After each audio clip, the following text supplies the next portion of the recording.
pero No sigue siendo importa, ¿qué tiene que ver? profesor. Sigue siendo profe igual. Bueno. No, la pantalla no. Perdón. Así está.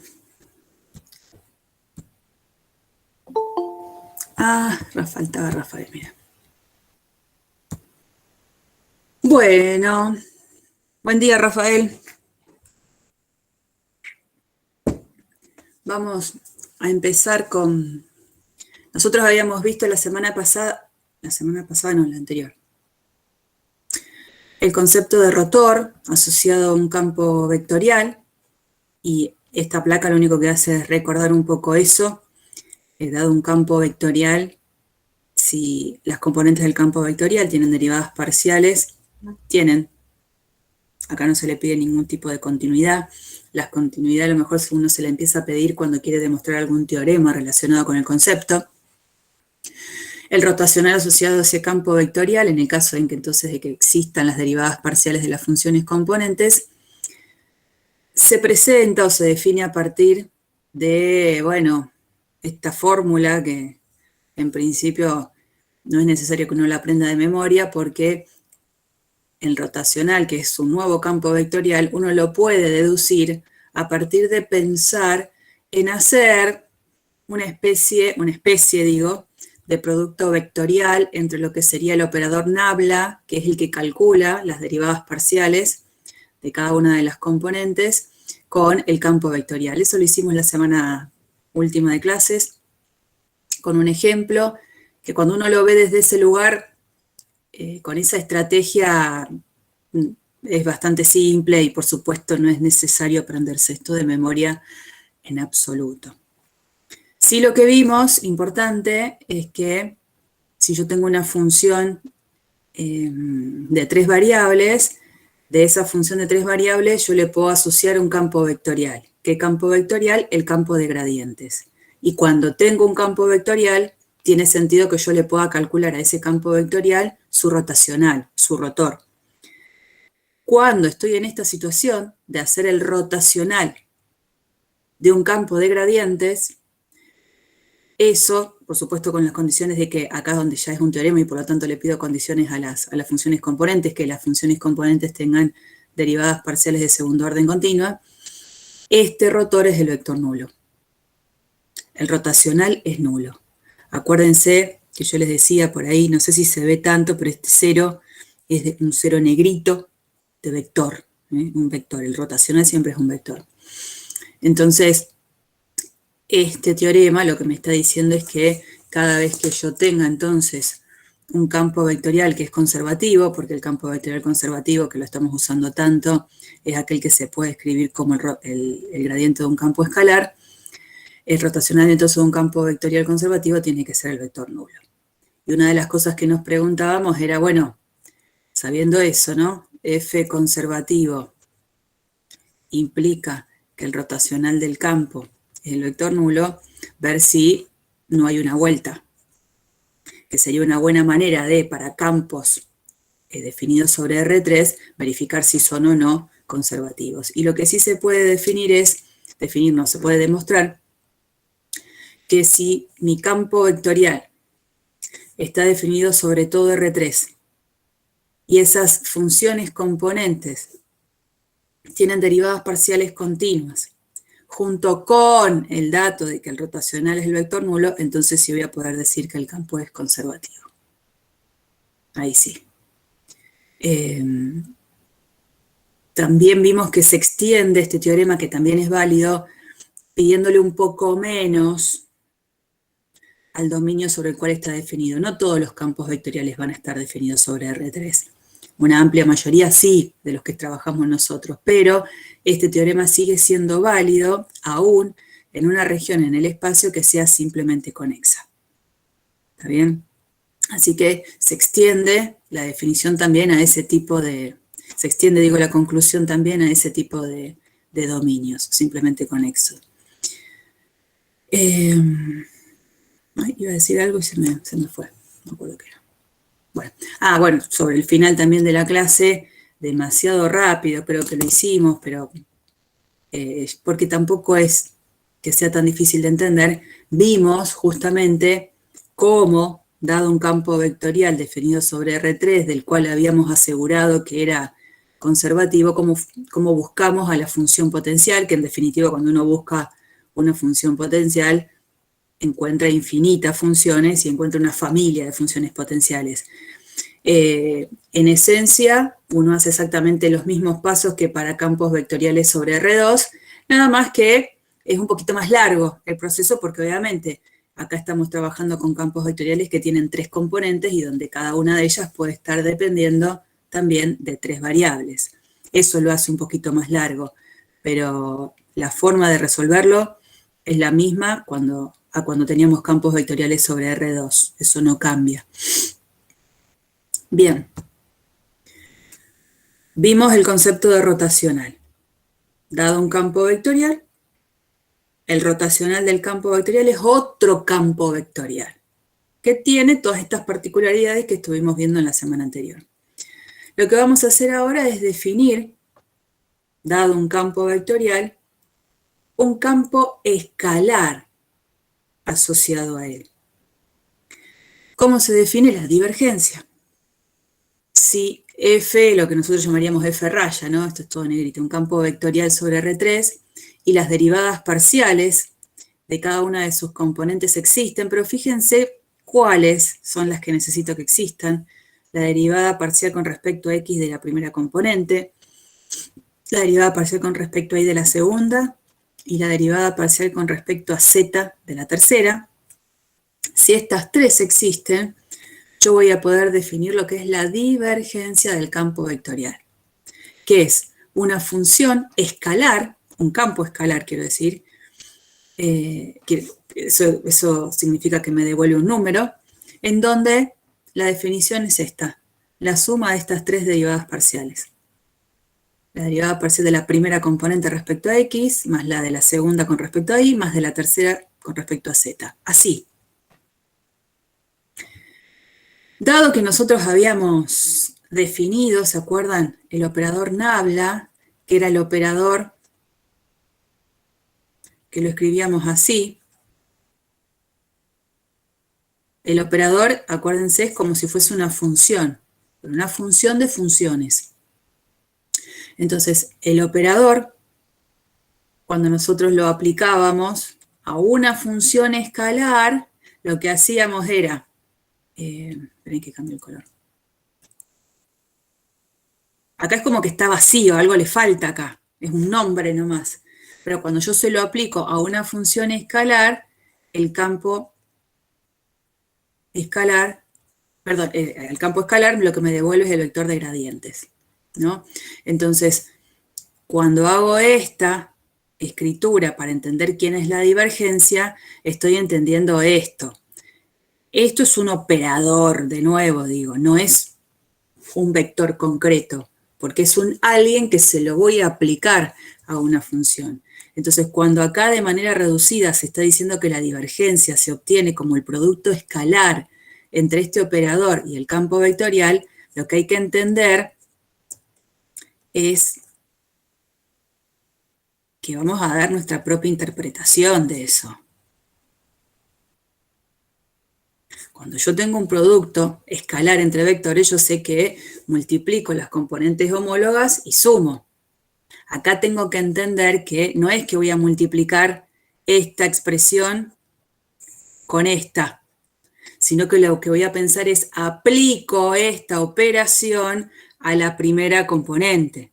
Entonces aparece la derivada parcial de P respecto a X. Más, segunda por segunda tendría que hacer, bueno, no, ahí es donde hacemos nuestra propia interpretación, estamos dando a entender que vamos a aplicar esta derivada parcial a la segunda componente, aparece Q sub I.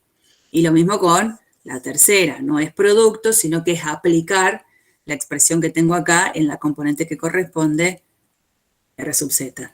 Cuando vimos el rotacional del campo vectorial, habíamos visto que la expresión que usábamos era esta. Entendiendo el operador nabla vectorial, el campo vectorial, y que cuando resolvíamos el típico diseño para buscar el producto vectorial, no es que hacíamos un producto, sino que aplicábamos la operación a la componente correspondiente. Bueno, esta fórmula, la verdad es que no tiene tanto sentido buscarle la vuelta de escribirlo de una manera que me acuerde cómo es la definición, porque es muy simple. Es muy simple. Se pone más complicado con el rotacional. Pero bueno, así como entonces al rotacional se le buscó la vuelta de escribirlo con un operador, ya que está en este campo escalar, también se le puede buscar la vuelta de usar el mismo operador para definir la operación. Pero insisto, acá es donde más sentido tiene en el rotacional porque es más difícil acordarse la definición. Bueno, ahora vamos a trabajar un poco con este nuevo campo escalar que estamos definiendo, que es el campo divergencia. En principio ahora lo vamos a trabajar bastante simple, después va a volver la divergencia. Cuando avancemos en las clases, en algún momento va a volver para nada, ya va a volver. Bueno, un ejemplo muy simple, una pavada, pero que bueno, lo van a tener que hacer en los ejercicios. Si me piden, por ejemplo, hallar la divergencia de este campo vectorial, en particular en este punto, debo entender que primero tengo que buscar quién es la divergencia, tan simple como eso, tomar en orden, ¿no? La primera componente la voy a derivar respecto a x, le voy a sumar la derivada con respecto a y de la segunda componente y le voy a sumar la derivada con respecto a z de la tercera componente. Acá, bueno, sucede algo bastante particular, que esto de z no depende, así que la derivada con respecto a z de esto va a ser 0. Justo esta segunda componente de y no depende, o sea que la derivada con respecto a y va a ser 0. Acá sí aparece algo, la derivada con respecto a x de esta expresión es 3x cuadrado, y esto que acompaña como si fuese una constante, ¿no? Acá. Una vez que tengo la expresión general de lo que es la divergencia de este campo vectorial, la calculamos sobre el punto en cuestión, ¿y qué hacemos? Simplemente reemplazamos la x, la y y la z por las coordenadas del punto y obtengo la divergencia. En principio, por ahora es todo como una definición medio agarrada de los pelos, ¿no? Pero que vamos a tratar de buscarle una interpretación física en un ratito. Bueno, empecemos a combinar esto que veníamos haciendo de divergencia, de rotacional. Fíjense lo que uno puede demostrar. Si yo tengo un campo vectorial definido sobre R3, las componentes del campo vectorial tienen segundas derivadas parciales continuas, se va a poder demostrar que la divergencia del rotacional del campo es 0. Y acá sí 0. Esto sí es número 0. Porque la divergencia es un campo escalar. Esto sí es número 0. Cuando hago rotacional de un campo, sí, es vector. Pero divergencia de un campo, número. ¿Cómo se demuestra eso? Insisto, estos son siempre aquellos teoremitas tranquilos que uno podría tomar en un coloquio, porque además usa algunas cuestiones previas, dadas como en aquel momento cuando veíamos funciones de varias variables, que vale la pena redondear por ahí sin ir a demostraciones tan difíciles. Demostrar que la divergencia del rotacional de este campo es 0 es simplemente hacer las cuentas. Tengo un campo vectorial genérico del que conozco que las segundas derivadas parciales de cada una de las componentes son continuas. Entonces, la divergencia del rotacional tiene, si quieren, no es necesario escribirlo así, esta forma muy particular de ser escrita, porque el campo vectorial es el rotacional. Entonces el rotacional era el que nosotros sabíamos que se podía escribir de esta manera usando el operador nabla. Si este es el rotacional y a este le quiero calcular la divergencia, recién decíamos, bueno, también podemos darle una expresión muy particular al cálculo de la divergencia con ese operador. Así que podremos hacer el operador escalar, el operador vectorial del campo. nada, esto no es relevante, no se preocupen. Yo apunto acá.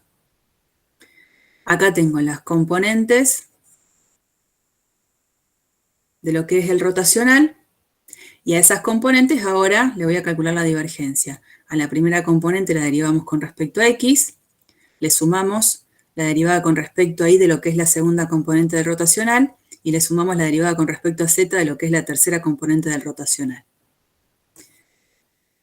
Calcular la derivada con respecto a x de cada uno de estos términos, fíjense que me lleva a hacer una segunda derivada parcial. Si tengo que hacer la derivada con respecto a x de la resta, voy a tener que hacer la derivada con respecto a x de cada término. Y aparecen estos términos, ¿no?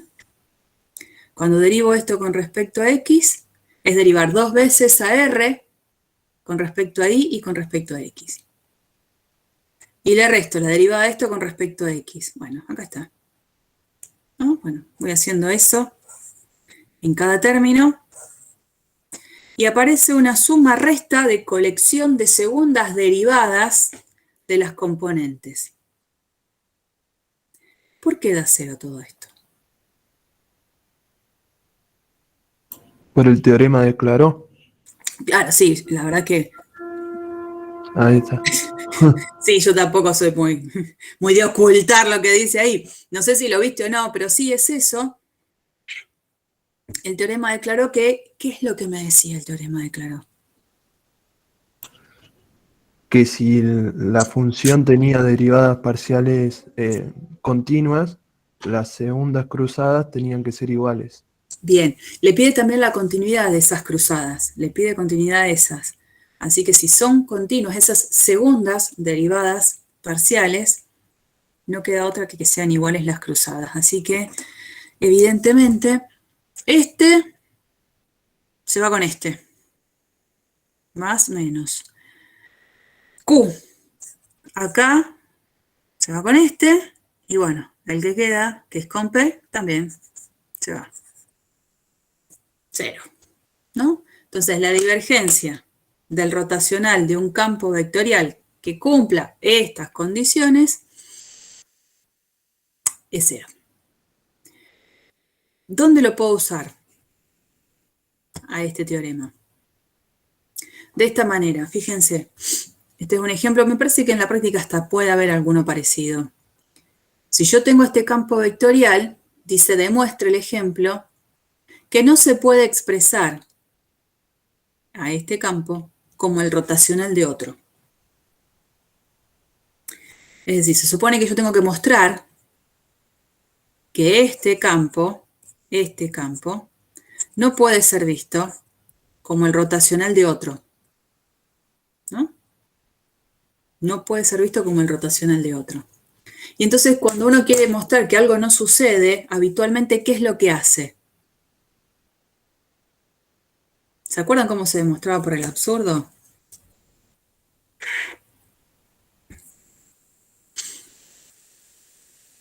¿No?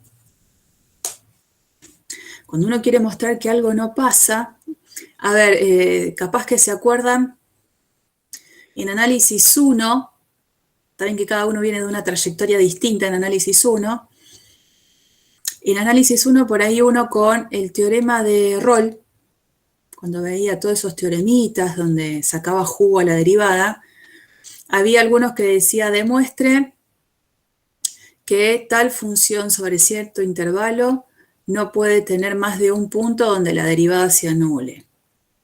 Ejemplo. Entonces uno lo mostraba.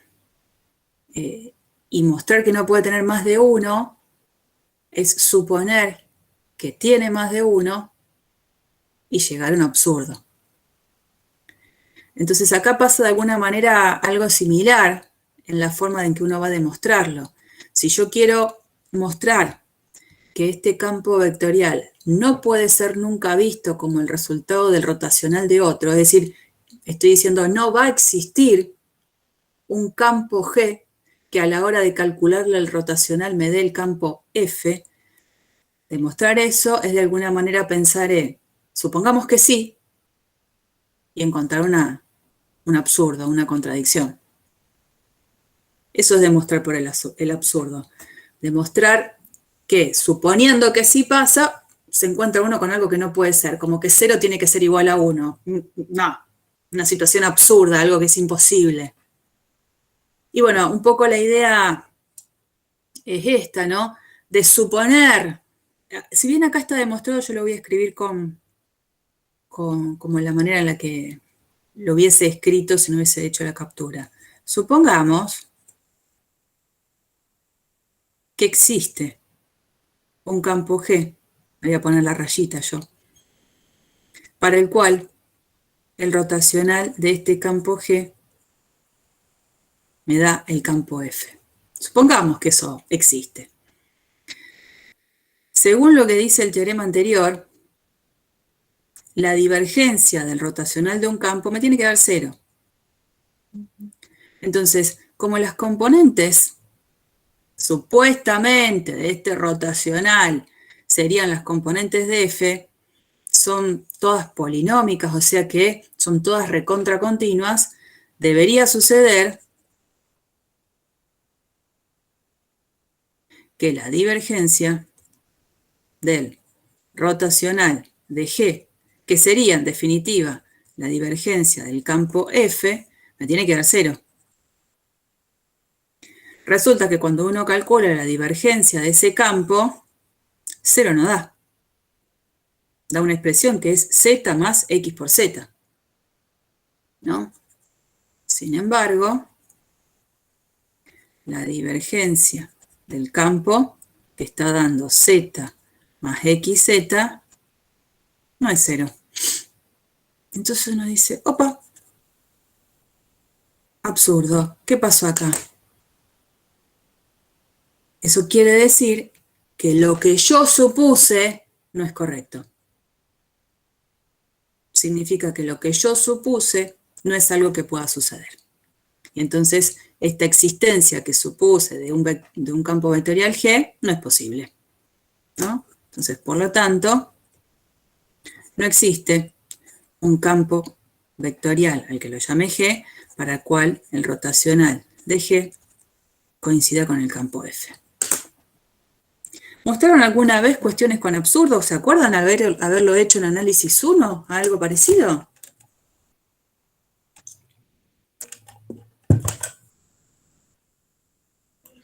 Creería que sí, pero no se me viene a la cabeza. ¿Te suena? No, Sí, no digo que... sí. Bueno, eso.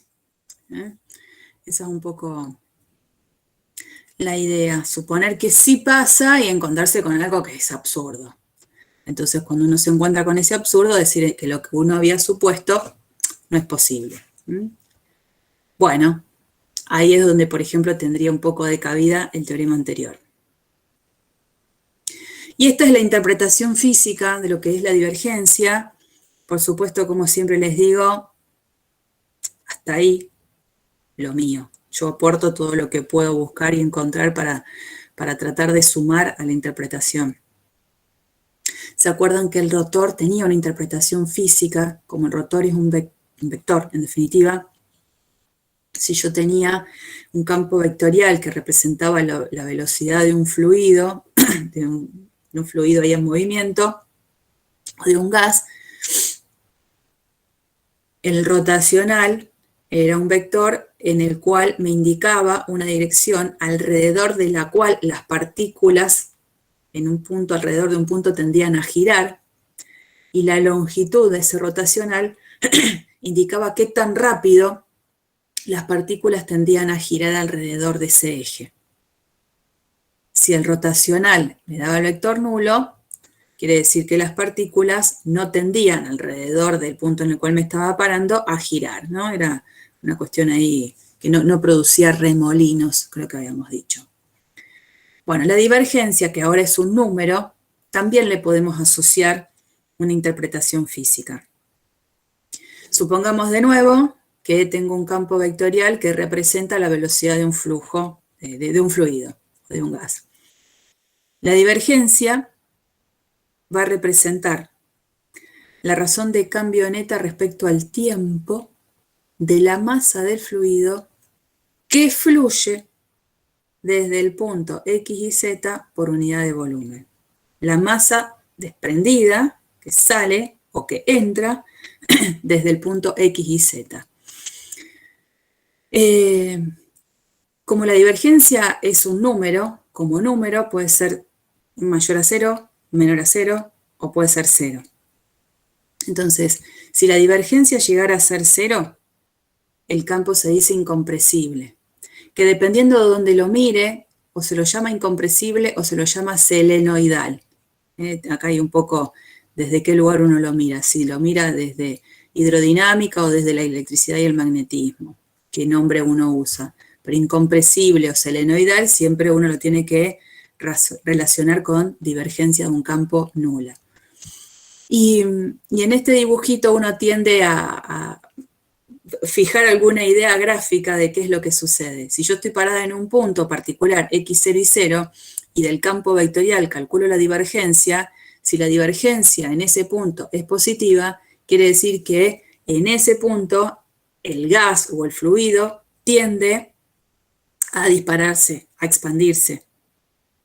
A diferencia de que cuando en ese punto la divergencia es menor que 0, ahí ese gas tiende a comprimirse sobre ese punto. Y en ese punto, según lo que suceda, si es positiva o negativa la divergencia, si es positiva, a ese punto se lo dice fuente, justamente porque ahí el gas o el fluido está en expansión, y si es negativa, en ese punto, a ese punto se lo llama sumidero, como que recibe gas, que recibe fluido. Pero bueno, si me está escuchando un físico, le pido disculpas porque usé mis palabras para poder definir lo que es la interpretación física, me sabrá disculpar. Pero un poco la idea creo que se entiende. No sé si ustedes, alguno de ustedes que habrá dado más física, ha llegado a dar este tipo de conceptos, no sé. ¿Hay alguno o no?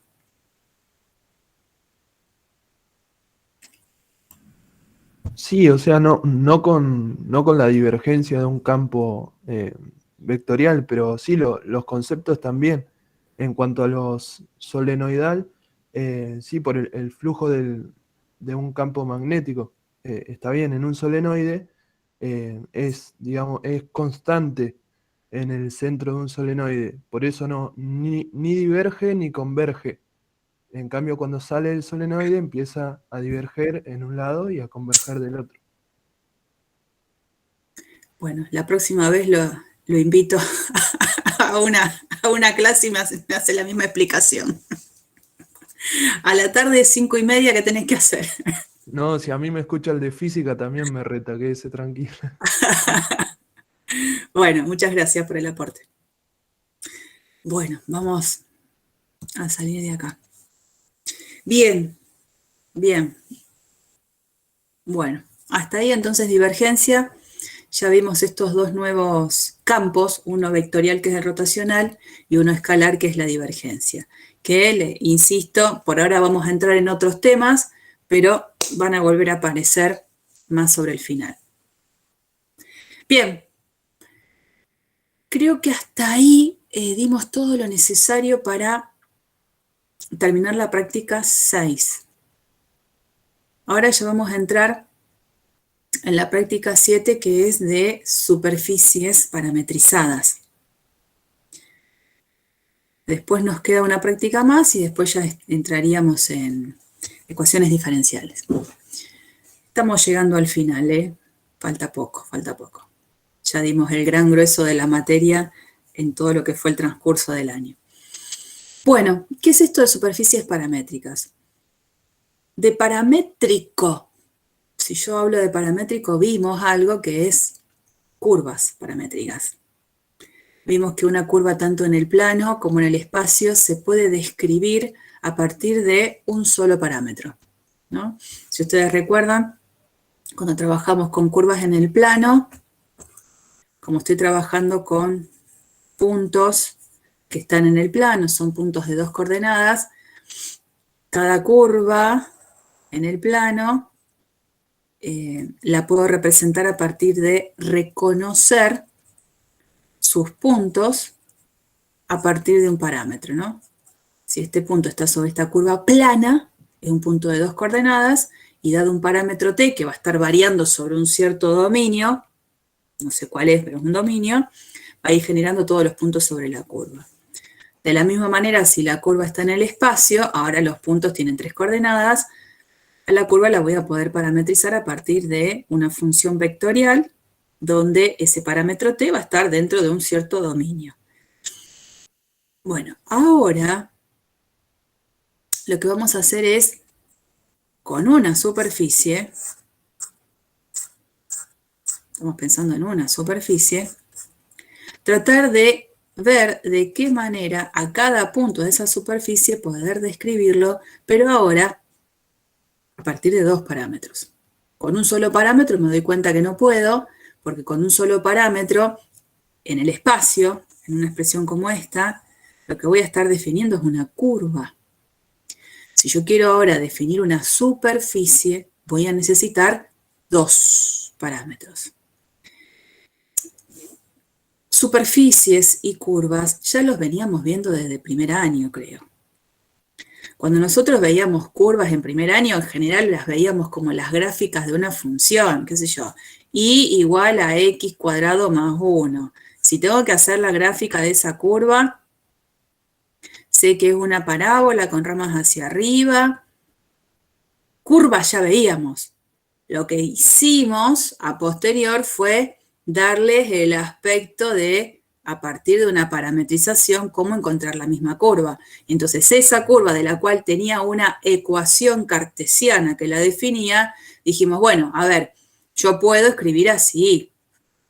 Si a x lo llamo t y ahí lo llamo t cuadrado más 1, con t perteneciente a r, esta es una expresión relacionada con una función vectorial que me va designando cada uno de los puntos sobre la curva y a la vez con esta parametrización tengo un sentido de recorrido asociado a la curva.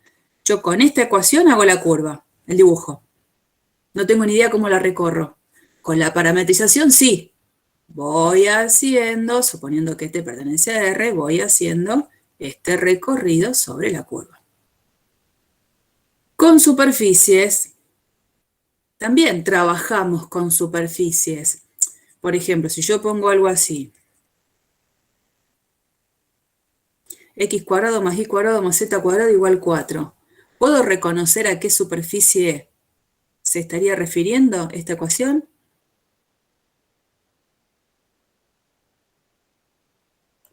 A una esfera. A una esfera, centrada en el origen y de radio 2. Eso es una superficie. Lo que vamos a hacer ahora es tratar de ver cómo con 2 parámetros, por ejemplo, yo puedo describir a esta superficie. Entonces tengo una ecuación cartesiana súper reconocible de qué tipo de superficie es. Pero vamos a tratar de buscarle una parametrización a esta superficie y a otras también que vamos a ir presentando a lo largo de todas estas diapositivas. Entonces vamos a presentar como corresponde el concepto de superficie paramétrica, ¿no? Vamos a parametrizar una superficie. Entonces, bueno, no va a sorprender, digamos, qué es lo que vamos a hacer. Vamos a definir una función R raya, que ahora en vez de depender de un solo parámetro, depende de 2. Y es habitual que en la presentación genérica, así como para curvas, el parámetro era t, en la presentación para superficies los parámetros se los llamen u y b. Nada, es el común, lo que habitualmente se usa. Entonces, como esto va a ser una función que la vamos a usar para encontrar los puntos sobre una superficie, esa función vectorial tiene 3 componentes. Una componente en X, una componente en Y, una componente en Z, donde cada una de ellas depende de justamente estos 2 parámetros, de U y de B. Entonces la primera componente, X de V, Y de V, Z de V. Esa función vectorial está definida sobre una cierta región donde U y B como parámetros están variando. Entonces acá con U y B pertenecientes a una cierta región D, plana. Entonces vamos a definir, gracias a esta función vectorial, lo que va a ser para nosotros superficie paramétrica. La superficie paramétrica va a estar conformada por todos aquellos puntos de coordenadas x y z, donde x sea x de v, y sea y de v, y z sea igual a z de v. Los puntos que tienen como coordenadas exactamente los mismos valores que surgen de esta función vectorial se lo llama superficie paramétrica S. Y estas ecuaciones, tal cual como lo hacíamos con las curvas, se las llama ecuaciones paramétricas de la superficie. Entonces, toda función vectorial me devuelve un vector. Lo que yo hago es adaptar esa función vectorial o uso la función vectorial para definir los puntos sobre la superficie. Es exactamente igual a como lo hacíamos con curvas. Yo ahora voy a tener un cierto dominio D en el cual los puntitos U y B van a estar variando. Para cada puntito U y B en D, esta función R raya me devuelve un vectorcito, R de V. Pero el que yo voy a representar no es el vector, sino justamente el punto final de ese vector. El punto que tiene como coordenadas las mismas componentes de este vector. O sea que este vector R raya de V sería el vector posición del puntito final. Entonces yo me quedo con todos los puntitos que van a representar a esta superficie. Digo, es idéntico a cuando hacíamos R raya de T. R raya de T era un vector, pero uno se quedaba con los puntitos de coordenadas X de T, Y de T, Z de T, porque eran los que iban a estar sobre la curva. R raya de T era X de T por Y, más Y de T por J, más Z de T por K. Esto es un vector, pero los puntos en la curva eran los que tenían como coordenadas las mismas componentes que R raya. Y acá estamos haciendo la misma adaptación. Esto es un vector para R raya y me quedo con los puntos de coordenadas coincidentes con las componentes del campo. Como presentación está bárbara, pero ahora hay que empezar a trabajar con los ejemplos que son los que van a aparecer en los ejercicios. Nosotros ahora vamos a tener que prestar atención a cómo se parametrizan algunas superficies. Vamos a apuntar a superficies clásicas. No nos vamos a meter con superficies súper difíciles porque no es la idea y no vamos a trabajar con ese tipo de superficies. Vamos a trabajar, digo, con superficies clásicas que tienen que ver, por ejemplo, con un cono, con una esfera, con un cilindro, con una superficie muy particular que puede ser vista como la gráfica de una función. Vamos a, dentro de todo, a acotarnos a trabajar sobre ese tipo de población de superficies. Entonces empecemos por una. ¿Qué pasa si, por ejemplo, yo tengo que parametrizar el pedacito de cono superior, porque ahí el z está despejado como la raíz cuadrada de x cuadrado más y cuadrado, con z entre 0 y 1? Si yo no hubiese puesto la condición de que z esté entre 0 y 1, hubiese hecho la gráfica de todo el semicono superior, completo él, ¿no? Acá me pide que lo acote a z entre 0 y 1. Entonces es tal cual el dibujito que tengo acá. Si acá está z igual a 1, el cono tiene este borde, acá y acá, con ese pedacito. Bueno, ahí lo que vamos a hacer para buscar una parametrización es recordar un poco todo lo que vimos de coordenadas cilíndricas y de coordenadas esféricas. Entonces uno lo que puede ver es que, por ejemplo, este circulito que uno ve acá dibujado, lo que está indicando es que a alguna altura z, entre 0 y 1, lo que estoy dibujando constantemente son circunferencias. Voy a otra altura de z entre 0 y 1 y lo que voy a dibujar es una circunferencia. Una circunferencia. Con un cierto radio, que me lo va a marcar dependiendo de la altura en z en la que estoy parada.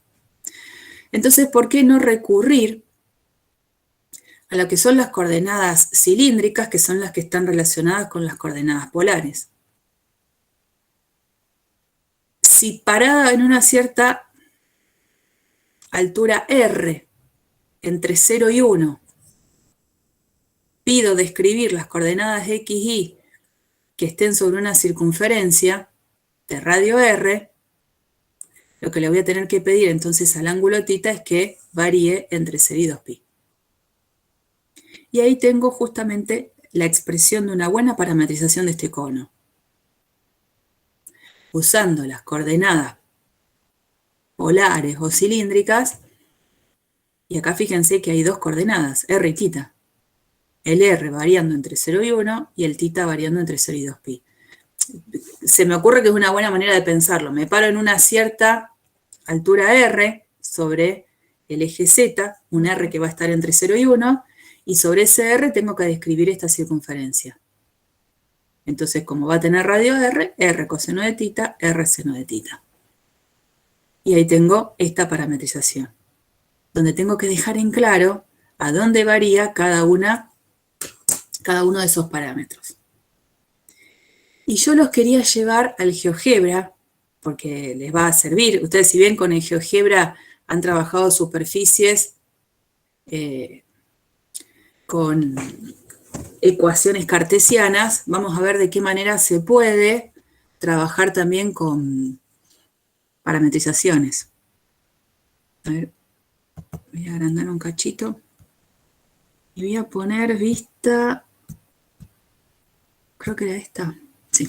Bueno, si ustedes van a GeoGebra, ponen, estoy acá, ¿no? Vista gráfica 3D, ahí. Superficie, y en algún momento, se ve, si yo lo veo chiquito, imagino que ustedes también lo deben ver, pero más chiquito, en las opciones aparece una que dice expresión, expresión, expresión.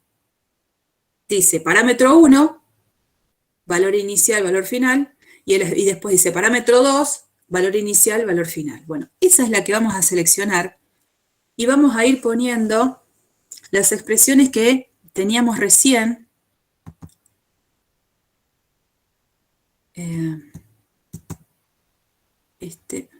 Vamos a poner esto, ¿no? La primera expresión va a ser R coseno de θ. ¿Dónde estás, θ? Acá. Después, R seno de θ. Después R, y ahora empezamos con los parámetros. El parámetro, el primero, voy a mantener un poco el orden que está ahí, se llama R, el valor inicial es 0, el valor final es 1. El segundo parámetro es θ, el valor inicial es 0, el valor final es 2, ven que ahí algo está dibujando ya, 2π. Bueno,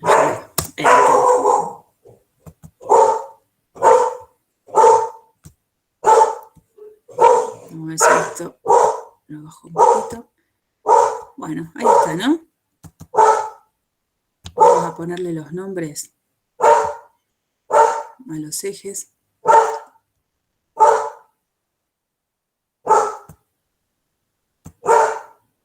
X y Z. Bueno, ahí está, para orientarnos. X y Z, ahí estamos. Y ahí tendrían el dibujito completo. Lo que estaría bueno, por ejemplo, es que uno pueda usar parámetros para ir viendo qué pasa a medida que uno va cambiando el valor del parámetro. Por ejemplo, acá que yo tenía la definición R, hasta acá, primera componente, después la segunda era R seno, la tercera es R. Ahí las tres primeras componentes. Ahora empecé a definir los parámetros. R.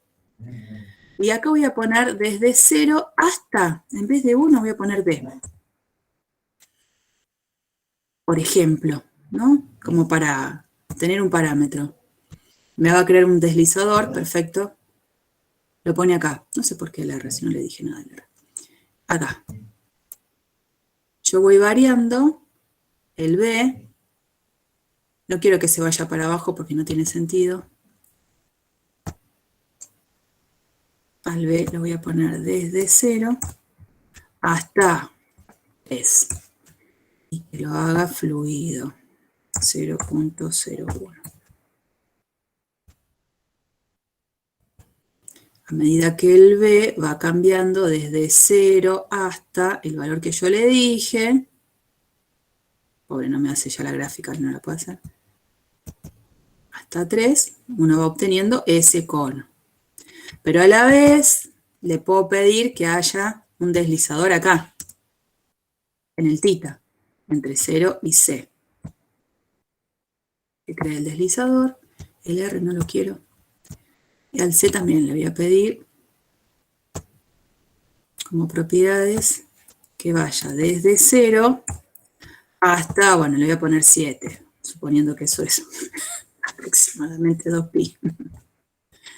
0.01.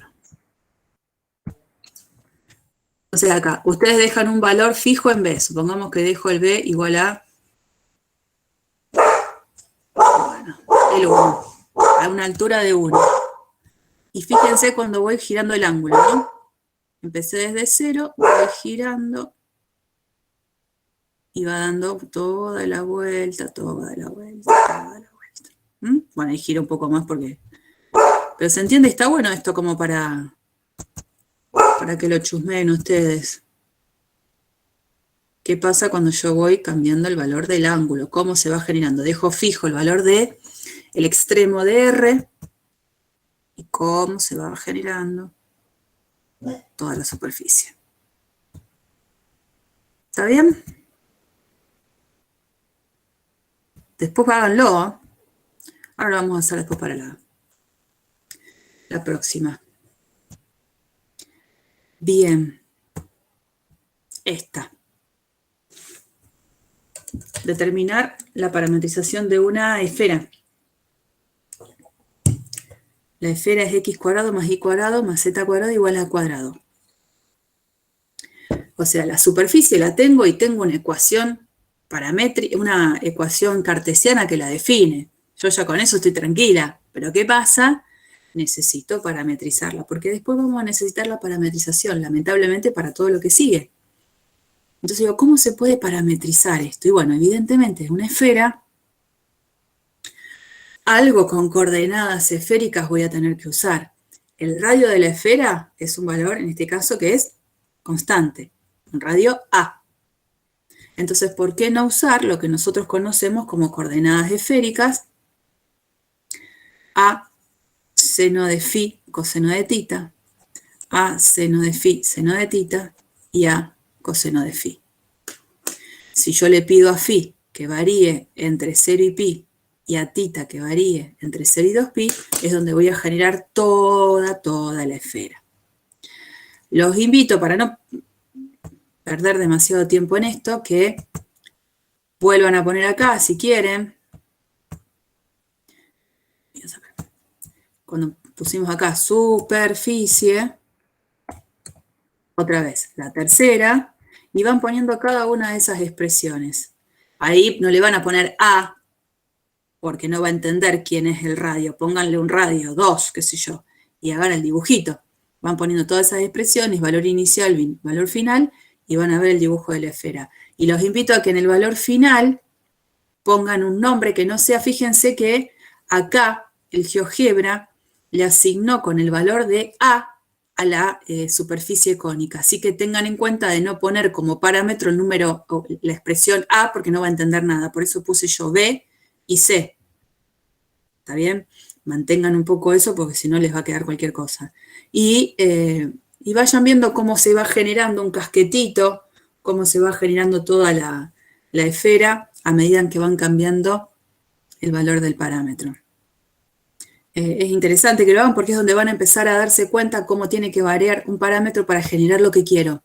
Porque a veces lo que quiero no es toda la esfera completa.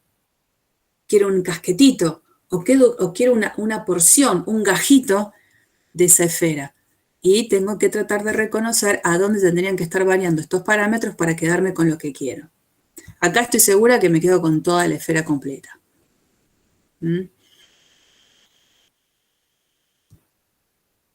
Y les decía también, hay un clásico en superficies que es un cilindro.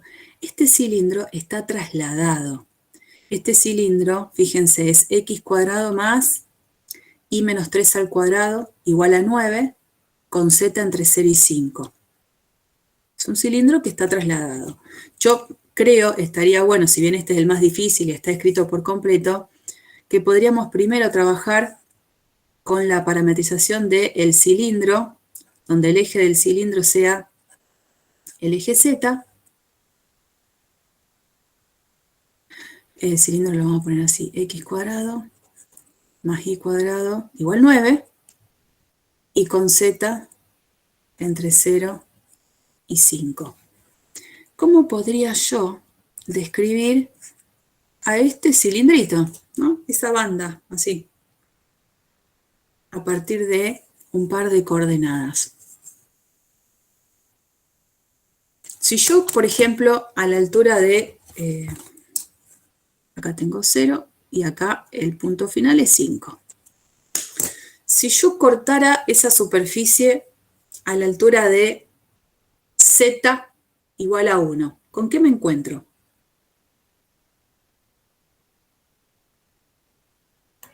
Con una circunferencia A la altura de z igual 2, también, ¿y cómo es en relación a la circunferencia anterior? igual. Igual.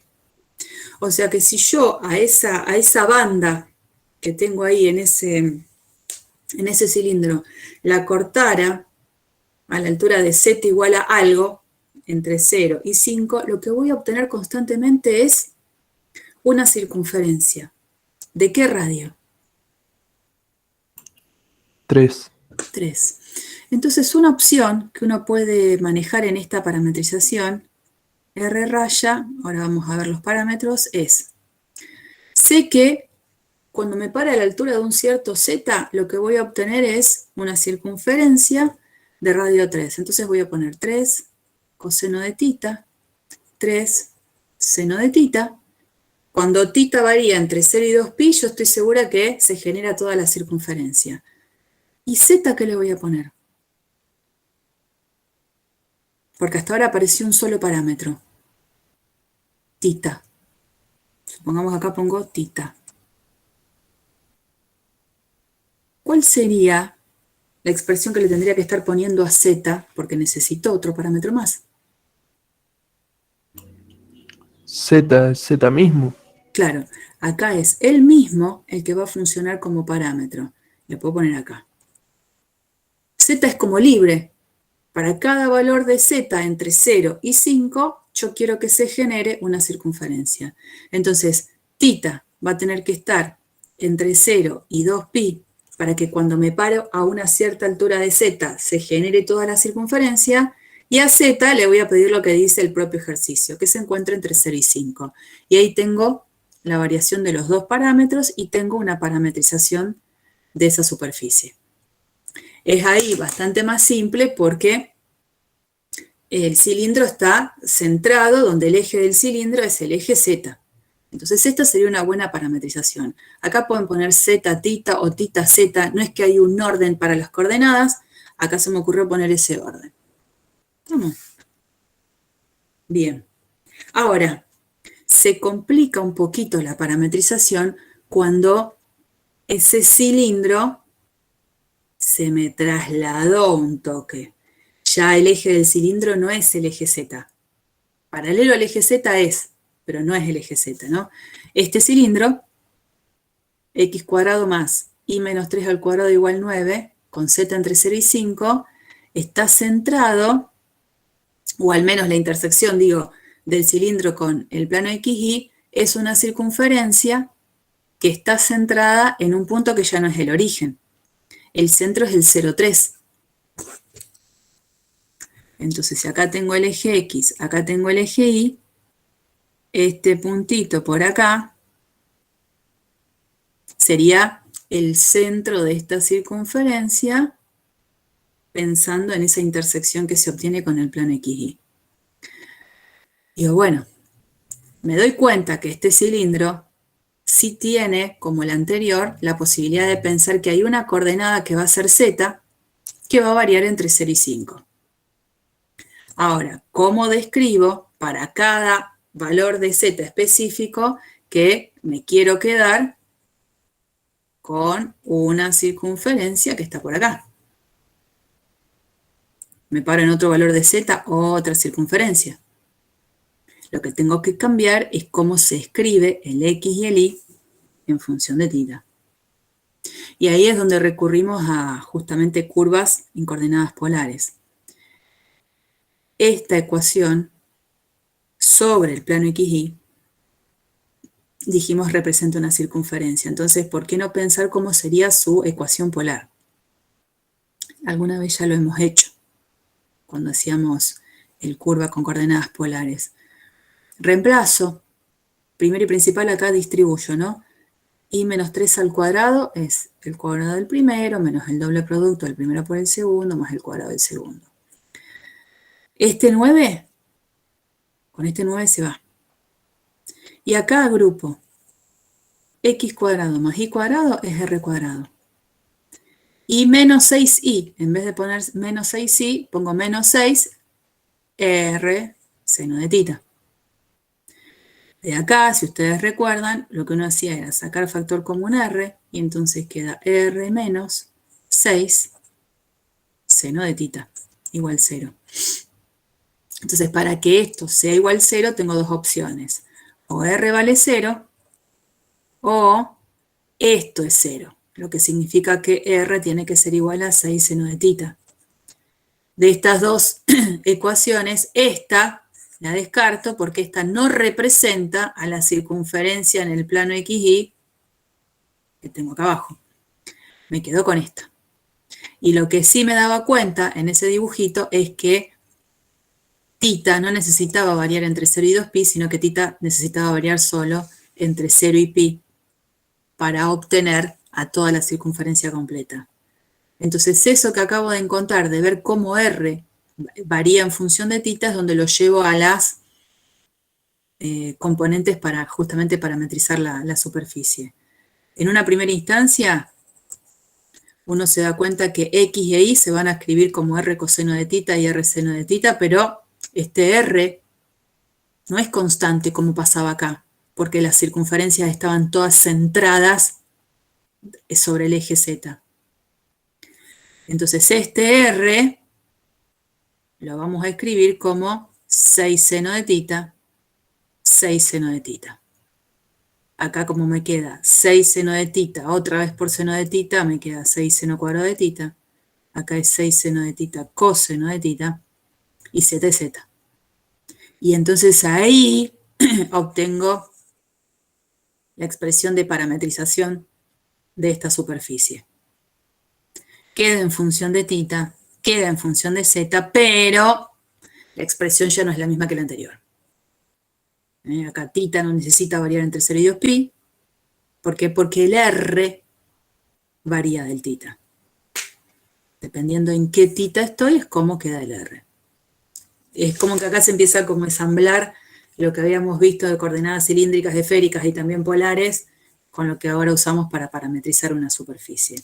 Esta creo que es una de las superficies más difíciles para parametrizar, de las que vamos a trabajar nosotros, un cilindro trasladado.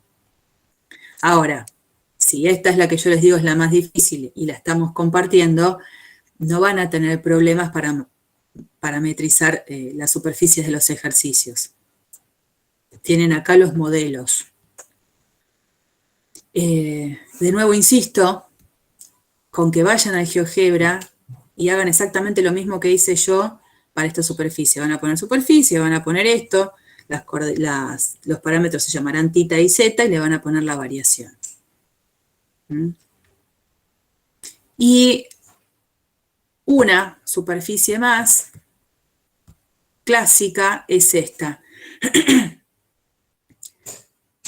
La gráfica de una función, esta es la más fácil de todas. La gráfica de una función es una superficie. Entonces, así como hace un ratito, vuelvo para atrás un cachito, les recordaba que, por ejemplo, cuando yo tengo la gráfica de una función, es una curva, a esa curva la puedo parametrizar de una manera muy simple, a x la llamo t y ahí la llamo f de t. Sería, en el caso de funciones de dos variables, puedo hacer exactamente el mismo artilugio. Para funciones de dos variables, yo sé que tengo la expresión típica z igual a f de xy. Entonces, una manera de parametrizar a la superficie gráfica es que x sea x, que y sea y, y que z sea igual a f de xy, pidiendo que los pares xy estén perteneciendo al dominio de la función en curso. Y esta es la típica parametrización que funciona para una superficie que puede ser vista como gráfica de una función. Tranquilamente. Es más, cuando hace un ratito veíamos este cono, este pedacito de cono, gracias a que se está viendo de esta manera, yo hasta a esto lo podría llamar f de xy. Y también, ¿por qué no? Podría haber usado una parametrización de este cono siguiendo ese estilo. Llamo xx, ahí lo llamo y a z lo llamo la raíz de x cuadrado más y cuadrado. La verdad es que acá se me va a complicar decir esto. ¿Dónde están los pares xy? ¿Dónde tendrían que estar los pares xy para decir que me quedo solo con este grafiquito de este cono?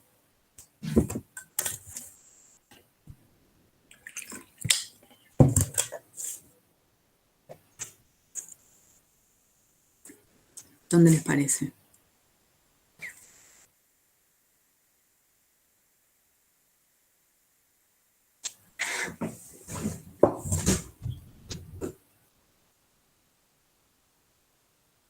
Si esta es la gráfica, solo ese pedacito de cono hasta z igual a 1.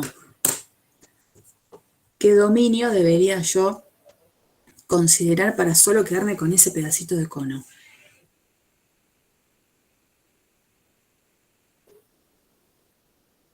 Proyecten sobre el plano XY.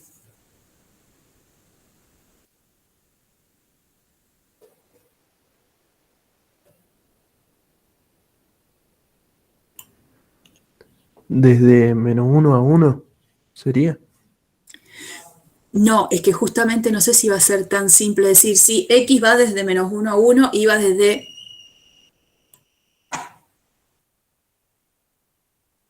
No sé si es así.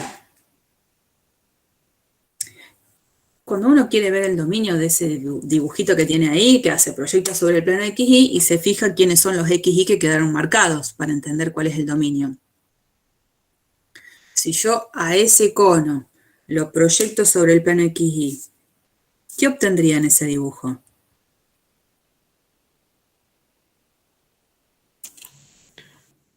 Un disco. Entonces yo lo que tendría que decir es que esos pares XY están sobre un cierto conjunto de que cuando proyecto, lo que me encuentro es todo un disco centrado en el origen y de radio 1. Entonces ahí va a estar el problema. ¿Cómo hago para decir la X y la Y a dónde están variando? Ahí ya no es tan fácil decir X entre -1 y 1 y entre -1 y 1, porque eso sería un cuadrado. Y acá tengo que describir un disco. Entonces, si bien puedo usar esta parametrización, se me dificulta acá. Con la parametrización que yo les compartía, acá queda claro el R y el θ dónde varían. Acá ya no es tan fácil. Me doy cuenta el dibujo del dominio, pero no sé la X y la Y dónde varían. Entonces, cuando uno hace esto para este tipo de superficies, creo que automáticamente dice, ah, no, me parece que esta es la que mejor va. No digo que esté mal, es una opción, Pero bueno, en este caso esta es la más oportuna, usando las coordenadas cilíndricas. Bien. Fantástico.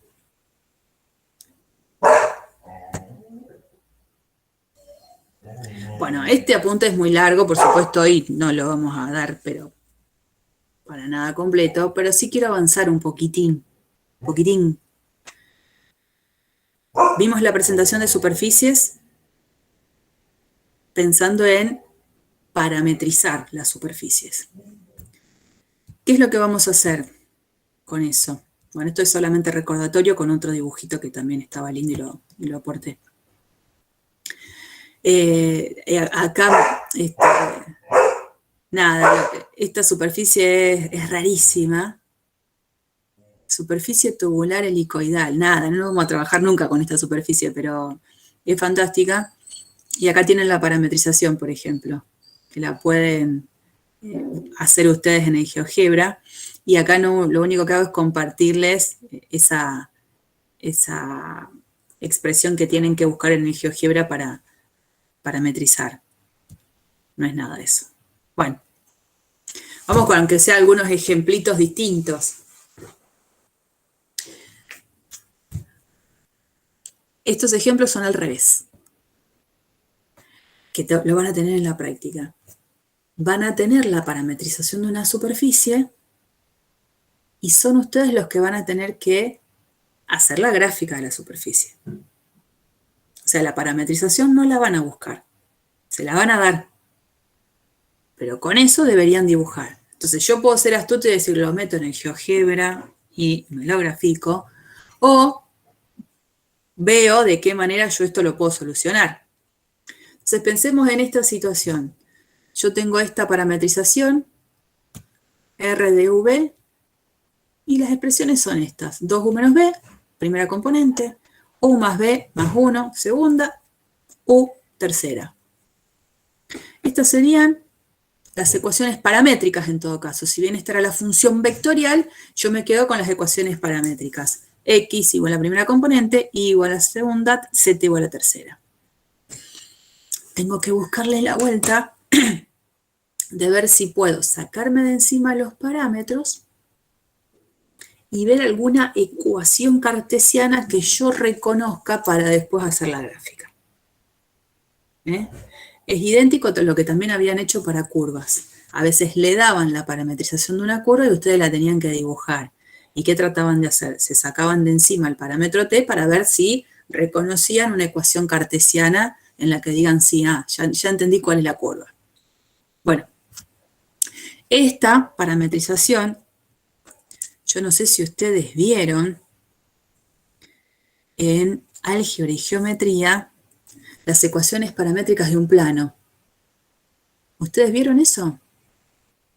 ¿Ecuaciones paramétricas de un plano? ¿O no?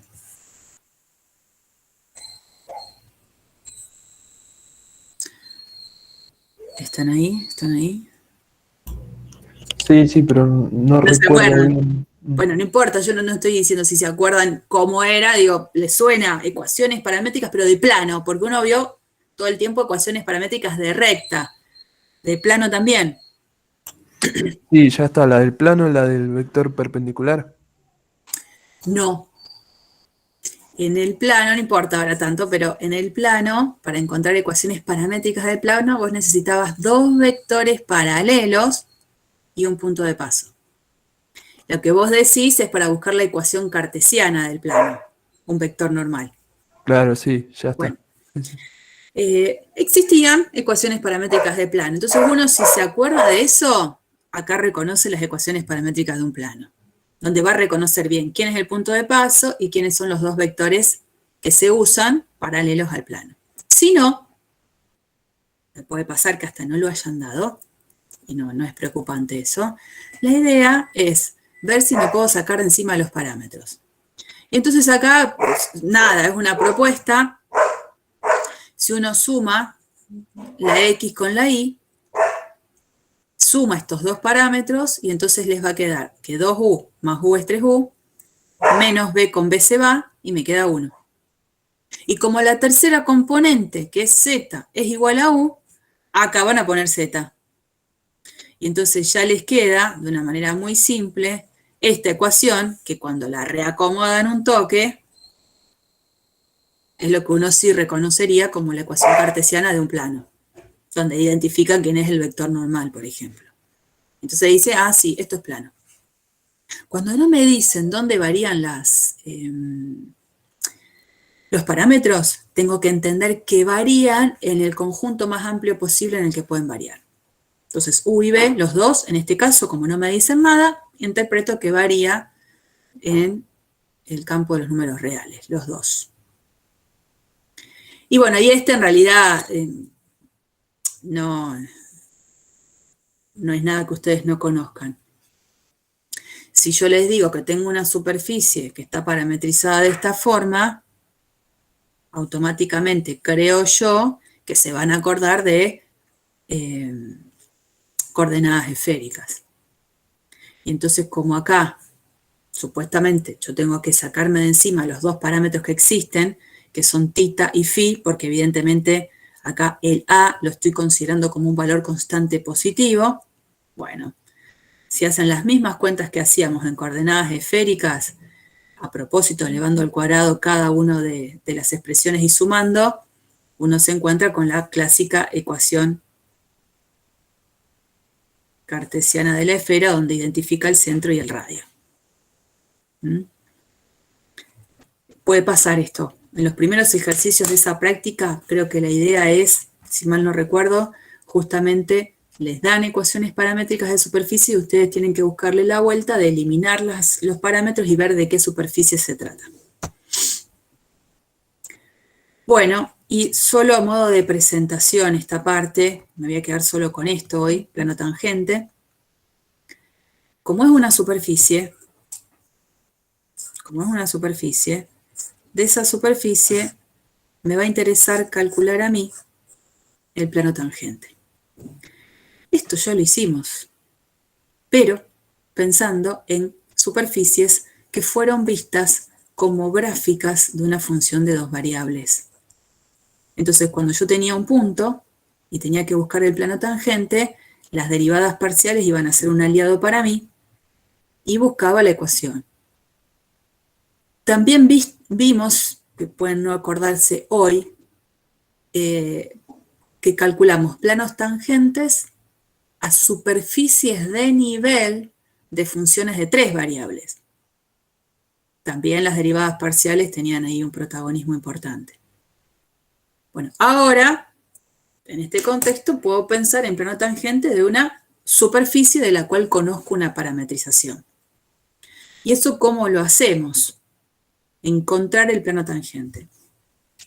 Préstenme atención unos 10 minutos más que ya esto lo terminamos acá. No les voy a pedir más cosas que esto. Plano tangente y ahí terminamos. Yo tengo una función vectorial que me ayuda a encontrar ecuaciones paramétricas de una superficie. Entonces dijimos, hay un cierto conjunto D en el cual van a ir variando los pares U y B. A medida que van variando los pares U y B, voy a ir generando todos los puntitos sobre una superficie, gracias a esta función vectorial. Entonces fíjense lo siguiente, yo me voy a parar en un puntito en particular sobre el dominio de coordenadas U0, B0.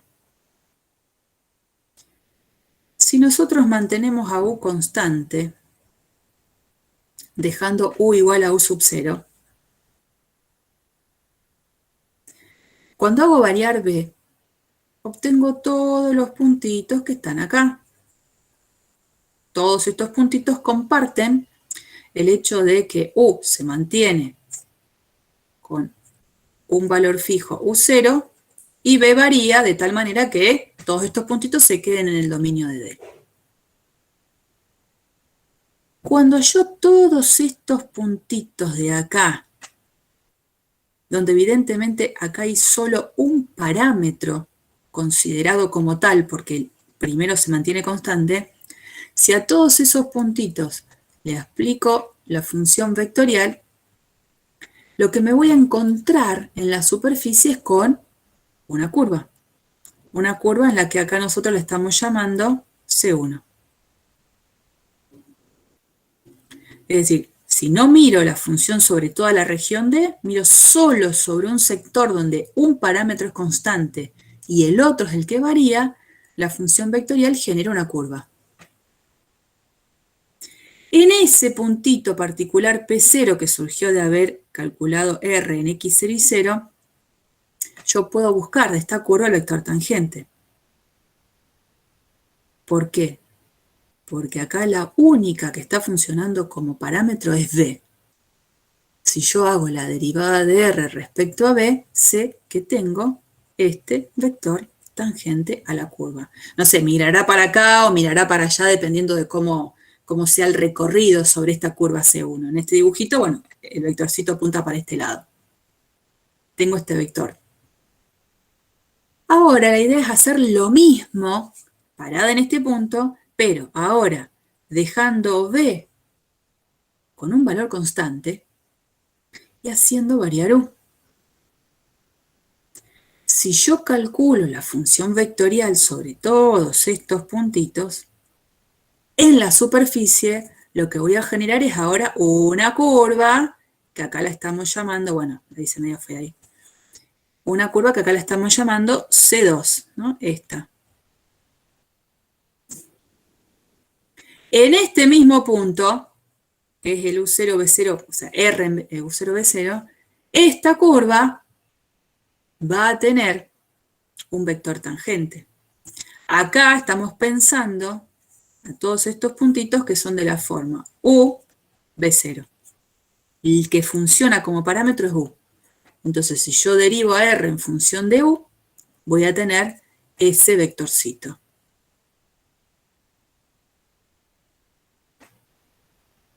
Entonces tengo dos vectores, R sub U, R sub B.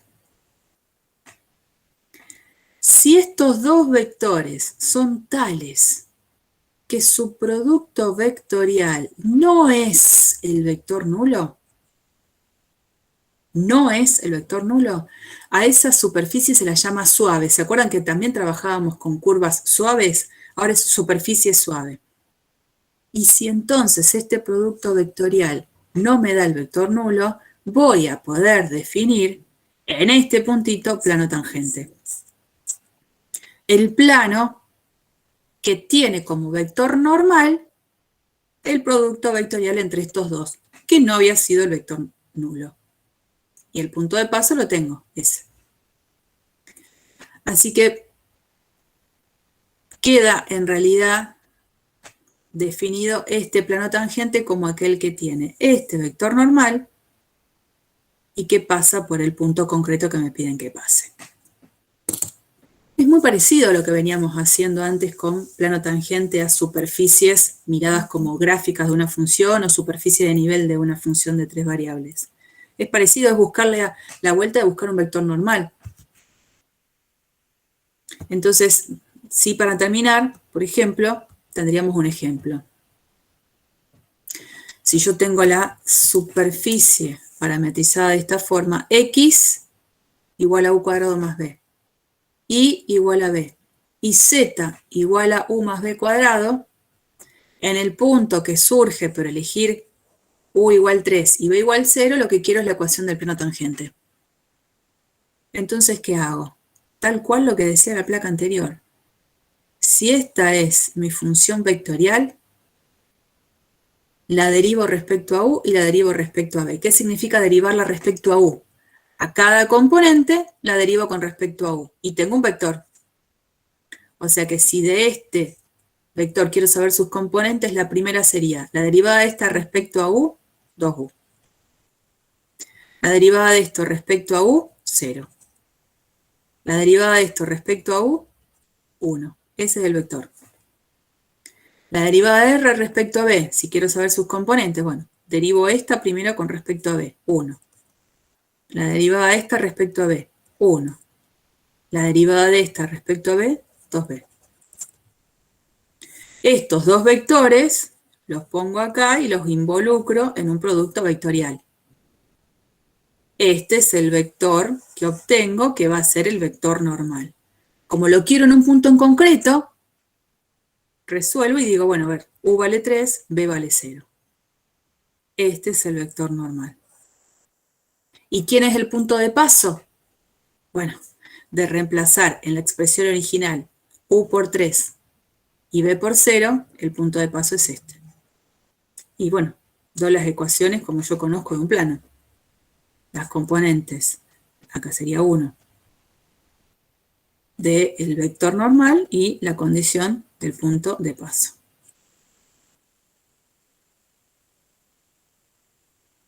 Hasta ahí. Lo que viene después lo dejamos para la próxima clase.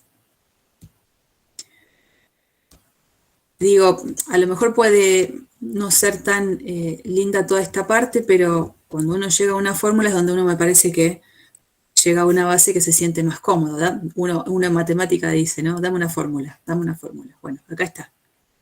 Producto vectorial entre esos dos vectores que surgen de derivar la expresión vectorial con respecto a U con respecto a D, y el punto de paso, el punto que me pidan. Y en este ejemplo lo tienen desarrollado. Bueno,